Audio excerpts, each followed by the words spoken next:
Pieces అన్ఈవెన్గా ఉన్నాయి కదా, అంటే సమానంగా లేవు కదా. ఇప్పుడు సమానంగా పెట్టుకుందాం అన్నమాట. ఇలా సమానంగా ఫోల్డ్ చేసుకోవాలి. ఫోల్డింగ్ అనేది మస్ట్ అండ్ షుడ్ అండి, కంపల్సరీ ఫోల్డింగ్ అనేది మంచిగా ఫోల్డ్ చేసుకోండి. ఈ అంచులు కూడా ఒకే లెవెల్లో రావాలన్నమాట. 4 మనము ఎక్కువ బ్లౌజులు కట్ చేసేటప్పుడు ఎప్పుడైనా సరే 4 పార్ట్స్ మంచిగా ఈవెన్గా ఉండేలాగా చూసుకోవాలి. మడత అయితే పెట్టేసుకున్నాం కదా, ఇక్కడ ఎక్స్ట్రాస్ ఉన్నాయి కదా, అవి కట్ చేసేద్దాము. సమానంగా రావాలని చెప్తున్నాను కదా, అది ఎక్కువే అవుతుంది, అయినా పర్లేదు, ట్రై చేయండి. ఓకే,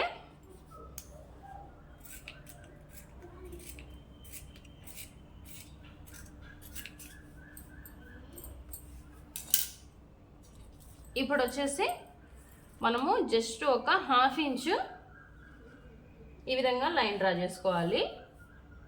ఎందుకంటే మడిచి కుట్టుకోవడానికి, ఇది మడిచి కుట్టుకోవడానికి. ఓకే, ఇప్పుడు చేతి పని చేస్తాం కాబట్టి ప్లెయిన్ బ్లౌజులకి ఒక 1 ఇంచ్ అనేది ఎక్స్ట్రా తీసుకుందాం. ఇట్లా కంపల్సరీ తీసుకోవాలండి. చేతి పని చేసే బ్లౌజులకి ఏంటంటే అది మస్ట్ అండ్ షుడ్గా ఉంటుందన్నమాట. ఓకే, ఇప్పుడు వచ్చేసి హ్యాండ్ ఈ విధంగా లూజ్ మార్క్ చేసుకోవాలి. ఓకే, ఇలా లూజ్ మార్క్ చేసుకొని ఖర్చుల కోసం మార్క్ చేసుకోవాలి. సేమ్ హ్యాండ్ని ఇలా పట్టుకోండి, ఇలా పట్టేసుకొని హ్యాండ్ కుట్టు దాకా ఒక మార్క్ చేసుకోవాలి. కుట్టు కంటే పైన ఒక 1/2 ఇంచు మార్క్ చేసుకోవాలి. ఓకే, ఇప్పుడు వచ్చేసి ఇక్కడ చంక దగ్గర కుట్టు ఉంది కదా, ఈ కుట్టు దాకా ఒక మార్కింగ్, నెక్స్ట్ వచ్చేసి పక్కనకి ఒక మార్కింగ్ సరిపోతుంది. ఇప్పుడు దీంట్లో వచ్చేసి ఇక్కడ చూస్తున్నారు కదా మీరు, ఈ స్ట్రైట్ ఇట్లా వచ్చేస్తుంది కదా, హ్యాండ్ ఈ స్ట్రైట్ వస్తుంది కదా, ఇక్కడ నుంచి ఖర్చుల కోసం ఒక 2 ఇంచెస్ మార్క్ చేసుకోవాలి. 2 ఇంచెస్ మార్క్ చేసుకున్నప్పుడు మనము ఇదిగోండి ఈ విధంగా వస్తుంది.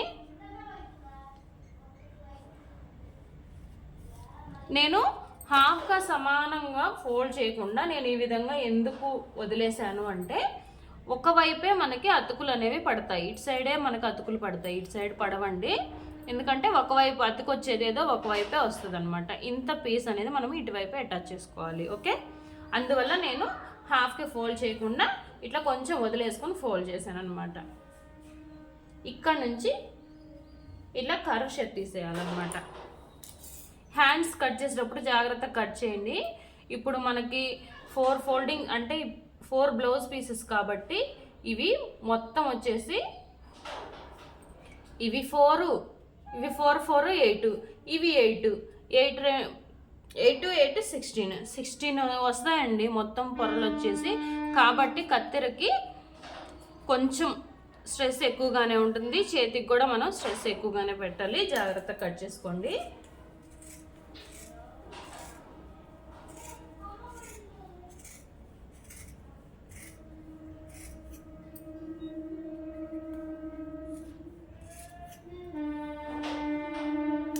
చాలా జాగ్రత్తగా కట్ చేయండి. ఓకే, ఒకే లెవెల్లో రావాలి అన్నీ. చూడండి ఈ విధంగా. ఓకే, ఇట్లా ఒకే లెవెల్లో రావాలన్నమాట. ఇక్కడ వచ్చేసి కట్ పెట్టుకోండి చిన్నగా.